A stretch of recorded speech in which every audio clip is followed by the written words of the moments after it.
Hello, Stitchers. Welcome to Stitch Please, the official podcast of Black Women Stitch, the sewing group where Black Lives Matter. I'm your host, Lisa Woolfork. I'm a fourth-generation sewing enthusiast with more than 20 years of sewing experience. I am looking forward to today's conversation, so sit back, relax, and get ready to get your stitch together.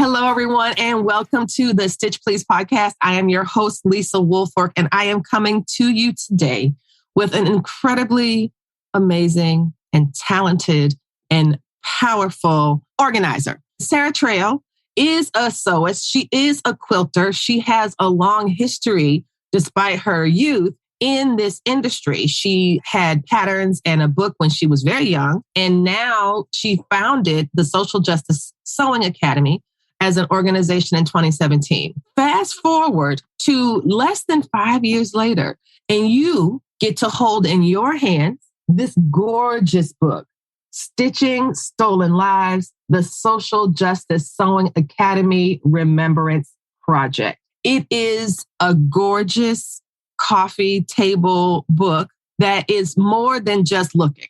I'm so happy to welcome Sarah to the program. We've talked before and worked together in other contexts, but this is our first one-to-one podcast conversation. Like, how'd that happen? So congratulations for being here. And thank you. Happy to be here. So tell us a bit about what made you start the Social Justice Sewing Academy in 2017. What need did you see that helped you begin the project in the first place? Oh, I would say, to sum it up, historically marginalized groups of young people didn't have access to sewing.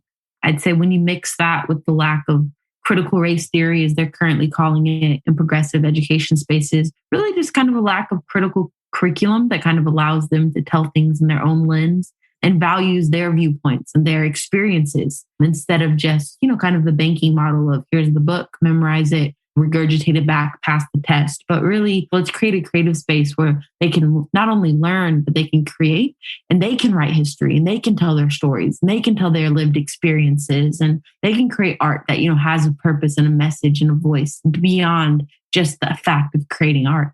One thing I noticed is about the ways that you approach youth artists and the way that you keep youth in mind.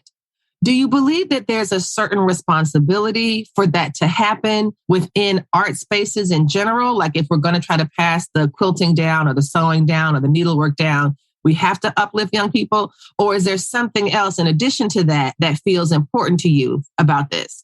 I would say, yeah, beyond just giving them the tools and teaching them, you can teach them your way, but also give them the tools to create and reimagine and sew needlework and sew, in what they want to do.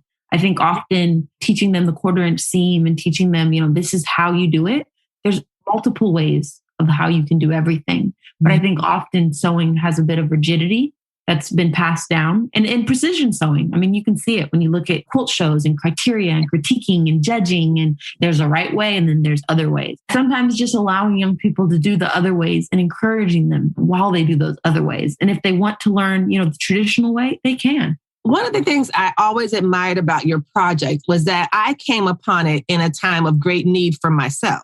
In 2017, when you were busy founding your project, I was also doing a lot of racial justice organizing here in my own community, organizing against white supremacy. And that summer of 2017, we call it now the Summer of Hate, because we had a Klan rally or white supremacist rally every month. We had one in May, June, July, and then a big one in August. And that was when I was in a crowd of counter protesters in the car, killed Heather Heyer and drove through. It was a nightmare. And so after that, I found that things had just shifted for me. And that while before I was fine to kind of deal with microaggressions in an all-white sewing space, I had gotten kind of used to it and that's just the way they are or whatever. And it was no longer possible for me. I couldn't do it anymore. And so I was struggling. I was really struggling to figure out what to do. How can I build something I need? And I read an article about the Social Justice Sewing Academy and about the Yarn Mission. And both of those are Black women-led projects. And the Yarn Mission, they do knitting for Black liberation. And your project about bringing social justice to the forefront of a sewing academy. it just felt like, okay, these are possibility models. So I always, every time I see you, I always like, thank you for being a possibility model. And because I do consider you a possibility model for Black Women Stitch, your org gave me the idea or just affirmed for me that this is something that can and should happen. I wanted to shift a little bit to talk about one of the first times we had a conversation. This was back in 2020. You had your work demonstrated as part of the National Quilting Museum. So the National Quilting Museum, folks, is known in many quilting circles, at least in the United States. And it's a big deal to have your quilt there and the quilt show. And they just use one word for it, paducah, right? It's like all of these things that go along with what it means to exhibit at the museum in particular. So they invited the Social Justice Sewing Academy. Can you talk a little bit about that experience, about having your block invited? You were invited for a reason. What was that reason that you were there for? They wanted to bring kids art. They really did a beautiful job. The museum president, curator, everyone was super supportive of what we were doing, bringing young people to sewing. They appreciated the messages that were in the quilts. So they had a sampling of, I'd say, maybe 8 to 10 quilts. They hung the exhibit up. They were like, great. And then they invited us to make a block for a Block of the Month program they were having. And so we made a block. It said injustice, and it was erasing the IN out of injustice, to leave justice. That's and it had this little eraser. It was so cute. I think, was it Melinda? Yeah, Melinda Newton designed the pattern. And it was a paper piece pattern. It was a simple message, erasing in out of injustice, because that justice is the world we want to envision. We do like justice. We tend to appreciate justice in America. They're very interested in that until it's justice for people they don't like. Paducah supported it. The museum internally, loved it, but the clientele that kind of followed them really hit us with a lot of backlash on not only their disapproval, but their disagreement with the message, disagreement with injustice. It was really just kind of eye-opening how fragile certain demographics of quilters can be. Very. But more importantly, how unsettled they become from a block designed by like a 16-year-old. I remember you saying that this was the most not even PG, G-rated block. I have seen blocks that talk about mass incarceration explicitly. I have seen blocks that talk about lynching explicitly. I have seen blocks that talk about sexual violence explicitly. And you did not choose any of those. Now, even though these were done by children, you didn't choose any of those. You chose the one that you thought would make the least waves. Correct. We have injustice. Let's take away the IN and keep the justice. And let's just have a just society. Y'all, when I tell you, then white women lost their shit. I have never participated so raucously in a Facebook discussion in my life. So much so that I called the museum. They were like, well, who may I say is calling? I was like, I called, so let me put Frank on the phone. This man did not know me from a can of paint. I was furious. We ended up having a great conversation. It was fine. I was very clear about my position, which was they need to stand against racism and they need to not give anybody that special honor thing for changing that block. You all, go back and listen to the episode. I'm going to put a link in the show notes to it, but it was episode 12. Now we're on episode 103. It was episode 12, very, very early in our Stitch Please career. And it was absolutely amazing. And so then I had done the podcast episode, I believe. And then the Washington Post reached out. And that's when I'd seen you. We had chatted. I don't know what it was, but I think I might have seen you talking about this on IG Live or something. And I was like, you need to call me. Here is my phone number. And she did. She called, and we have had each other's phone numbers ever since. And we are very good with each other and very good. I don't bother you with nonsense. You don't bother me with nonsense. We respect each other. We know we're busy. I just wanted to say that, y'all, when those white women lost it, and it was to a person, because you could see their profile pictures. So not all white women me. This was a significant and substantial amount of hatred for this block. There were wonderful allies, I recall, who were pushing back. But the idea that somehow justice is debatable. And you know what else I think they were really upset about? They were upset about your Mike Brown quilt. That quilt of a murdered young kid had them upset. They didn't believe in it. They were saying thugs don't need this. And it's like, regardless of how you feel about someone who didn't get an opportunity for a trial, a jury, and a decision, you can't make a decision and pull a trigger. You can't judge someone in 5 minutes. You cannot judge someone behind the barrel of a gun. That is not how justice in America is supposed to work. it really just exposed the really disgusting underbelly of American racism that lies beneath so many of our structures. We might want to imagine that the quilt world is this world of just art and light and happiness, and it has no politics or whatever. But all of that is carefully orchestrated because the minute that you do something that makes the status quo uncomfortable, then you must be shunted or punished or something like that. It's just awful. But you were so gracious and so amazing throughout the whole process. And I was just so angry. I was so angry. I was just like, this is wrong and it should not be this way. And then you started your own block of the month, right? That you started to do that. So tell us about that. That was beautiful. Did Latifah Saphir design a block for you? And it was like Libs Elliott, I think, did a block. Yep. So tell us about your own block of the month program. I would not say in response because we don't have to be reactionary. We are doing things because we know that they have innate value. And just like the work of these kids, it has innate value, whether that museum recognizes it or not. But you decided instead to say, we're going to do our own thing. What was that like? I think really he was really disappointed with a lot of the mean comments. And I was just like, you know what? I'm sorry that you're seeing the underbelly of the quilt world right now. And I know that there are a lot of other quilters that would applaud this block and would make it.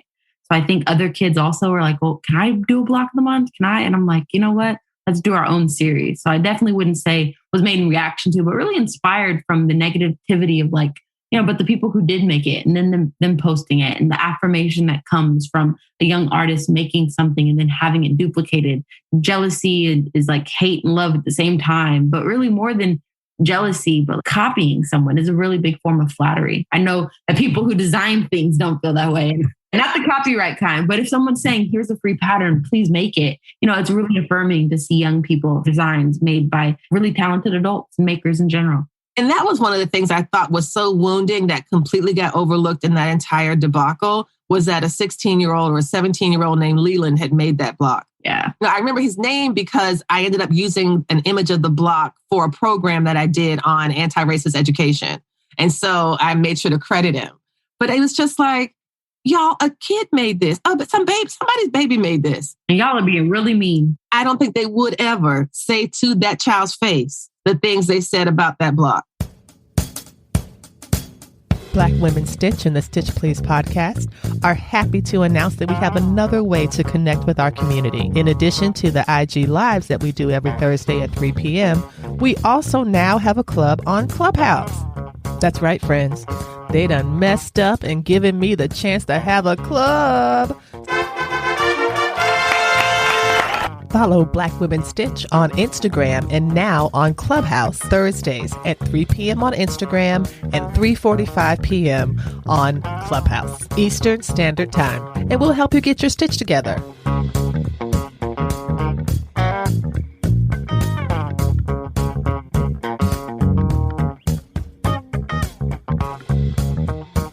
Can you share what the Remembrance Quilt Project has brought to you and brought to the organization, and how this represents a shift from some of the youth work that you've done? Or is it not a shift? I'd say that the memory quilts are really made from a very different understanding and perspective in the sense of like the memory quilts are made to give families a gift. And most quilts are made, with the intent to be sold or given as a gift, but really, who's gifting stuff to mourning mothers? And who's gifting stuff to those who are losing their kid? It's like the quilt world. We all heard about Breonna Taylor, but who volunteered to make her a quilt? And her mom and her dad a quilt. And I think that in realizing how much we can do with textiles, reuse, recycling, all that is popular right now. Going to thrift stores and buying used materials because you can is beautiful. And we should always sew sustainably when we can. But I think bigger than that, there's a lot of families who have lost their loved ones and they have clothes and they have memorabilia that they'd never wear. But, we can't bring their loved one back, but we can make them a gift. When babies are born, everyone offers to make a quilt. But when people get murdered, not everyone knows the family to offer to make them a quilt. So I feel like SGSA could just hop in as a void and kind of fill that. Here's a gift. We're here. We love you. We're sorry for that. And if there's things we can do to help promote and fight for justice, we can also do that too. It's really a beautiful way to use your platform to provide care to the community. And you're right that people do tend to give people, new babies, you get a quilt. Sometimes if you get married, you might get a quilt. But I think because that murder is such a shocking and such a violent stealing. As you stealing of a person's life, it just conjures up so much trauma and anxiety. And some people like, I don't know what to say. I don't know what else. I don't want to say the wrong thing. What do I do? And so to have a way to move forward and to be supportive, I think is really important. And also to model that we can show care through quilts beyond the celebrations. We talk about funerals all the time as celebrations of life. Right. Except for Nene Leakes, I've never seen a funeral that looks like a party. Very few exceptions. Agreed. Very few exceptions. I think she did one for her husband, Greg, passed recently. And so she did a big, I remember seeing it was a big, like an actual party. And I'm like, that's right. Funerals are supposed to be celebrations of life. And everyone I've ever been to has been devastatingly sad. I think when the lives are stolen, it becomes more of a like shocking at the system that stole them instead of, the natural celebration of life that you can kind of plan for or expect, particularly when thinking about like, oh, someone's 99, it'll be a celebration of their life. But when your 21-year-old is just snatched from you, you don't have the moment to celebrate their life because they never got to live it. They never got to experience it. The system took them from you.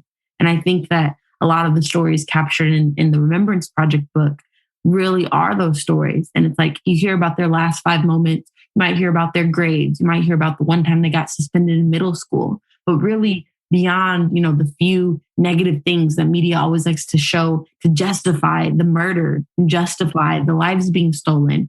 Who are these people? Who were they? What did they like to do? We all know George Floyd's face, but what was his favorite color? The thing I like about what you are doing is you are recalibrating our ethics. Because you are right. If someone is murdered, especially murdered by police, they put the victim on trial. They have to start justifying why the system did what it did, because the system is always right. The system is always right. Because if the system is wrong, people will refuse to believe in it.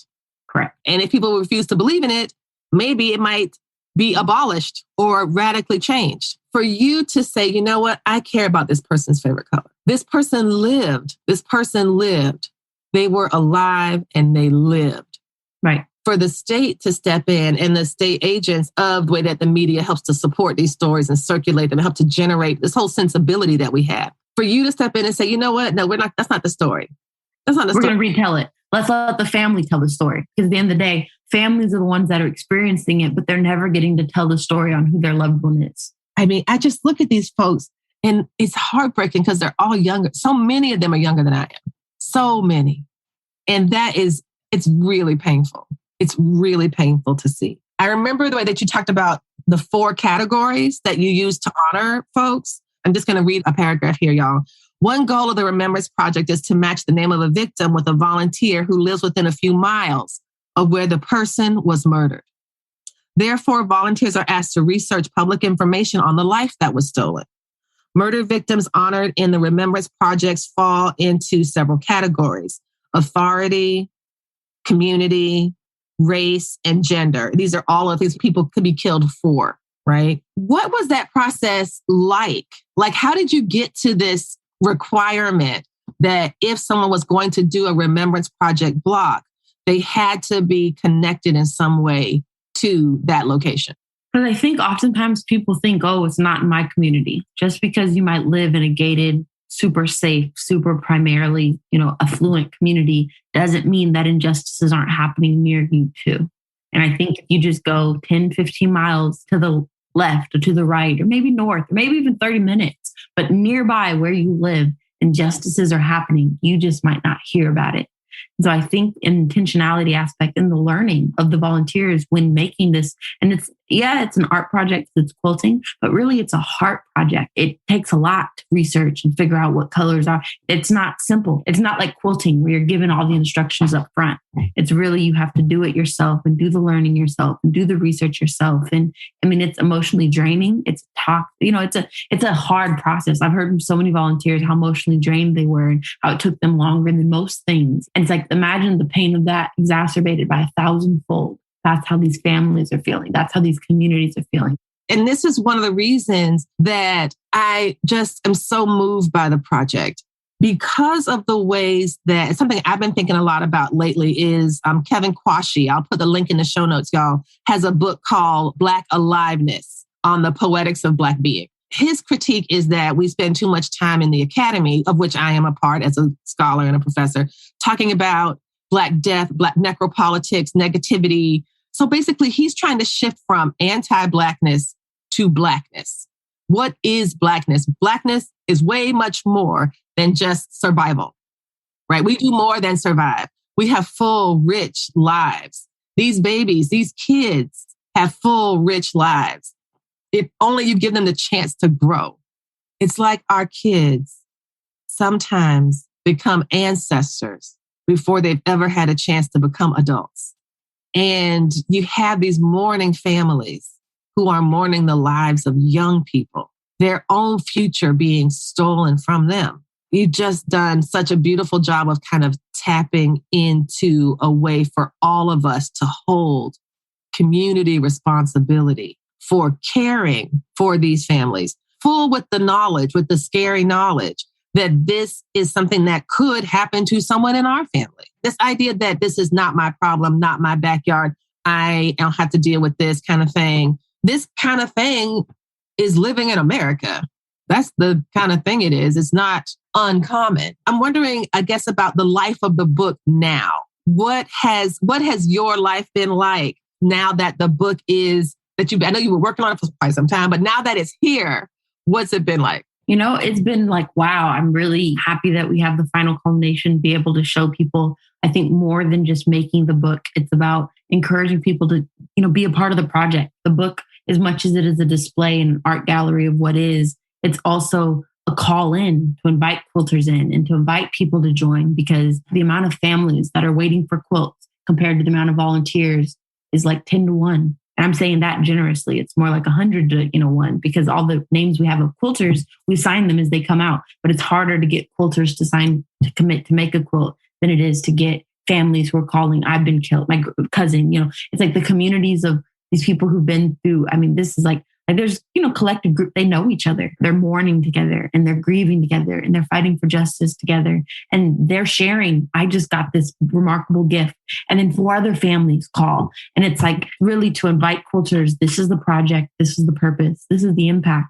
We really hope you'd sign to be a part of it. I'm going to ask about where you're going to be exhibiting and what some call to actions are so I can list them out for people. First of all, let's find out where you're going. Are you doing book talks? Is there a tour? Yeah, the book tour has been kind of postponed because of COVID, but we have a Santa Monica pop-up show and book talk October 11th. That'll be from 11 to 3, and the banners will be on display. There'll be a PIQF in San Jose. You can come take a minute to look at the banners and perhaps sign up to do one. They'll be also on display in QuiltCon in February. And then there's a lot of community rallies that are like Eduardo's fighting for justice. His family needs them at the courthouse the day of his court date. So they're a lot less localized because they're more in support of how the families want to use them. That is wonderful. I know previously I listed fabric. I know that you were collecting fabric. What kind of things are y'all collecting now? Like, do you still have that need for collecting materials? Do you just need money? Do you just need more people to quilt blocks? Like, what do you need? All of them. Really making full quilts and definitely monetary donations, shipping the quilts to everyone, covering long arm for people who don't have those. But really, it's kind of just a call in to have people just engage. And so folks who are listening to this episode, I've been talking with Sarah Trail from the Social Justice Sewing Academy about this amazing new and powerful book, Stitching Stolen Lives, the Social Justice Sewing Academy Remembrance Project. And she has put in some calls. She's put out some calls. Y'all can give money. You can give fabric. You can volunteer to make a block. You can do all of these things. I'd urge y'all to support and help this project maintain itself, to get off, I'm not going to say get off the ground because it is way off the ground. It's done by CNT Publishing, which is a leading publisher in the quilt world and the quilt community. And these personal stories that these quilts represent. Sarah, thank you so much for that. The one question I had was the foreword by Hillary Clinton and Jesse Jackson. How did that happen? I was raised in Chicago. I was raised with very activist parents. And so Reverend has been a really close family friend. He considers himself like my godfather. So when I was doing the project, he supported it since forever. And he's like, of course, I'll write your forward. And then Hillary Clinton has asked for a recent exhibit. So she is another amazing supporter of SJSA. And she also said, I'd love to write something for the forward as well. I was like, we can have 2 forwards. Yes, you can have 2 forwards and they're both amazing. Good. And then I was going to ask you about Bisa Butler. Because this is phenomenal. Oh my gosh, she is on my bucket list of people to get on the podcast. I've talked to her a couple times, like before the Chicago exhibit, before she became so busy. It's not even funny. Yeah, I'm happy to wait. It sounded like y'all had a really great time. I love the convo. Chicago was fun. I went out there for her friends and family. She's just phenomenal. She's a phenomenal quilter. And really, she's really kind of pioneering a different level of art quilting, particularly, for Black women in a space that often hasn't been ours. So really, like Faith Ringgold, she's going to be another who kind of pioneers, just chisels forward. So a bunch of people can follow in her footsteps, and I'm excited. And a bunch of people can also follow in your footsteps, Sarah. Thank you so much for being with us today. This has been amazing. And I am so grateful to y'all. We've been talking with Sarah Trail from the Social Justice Sewing Academy about this amazing new book. And congratulations, Sarah, and thank you. Thank you.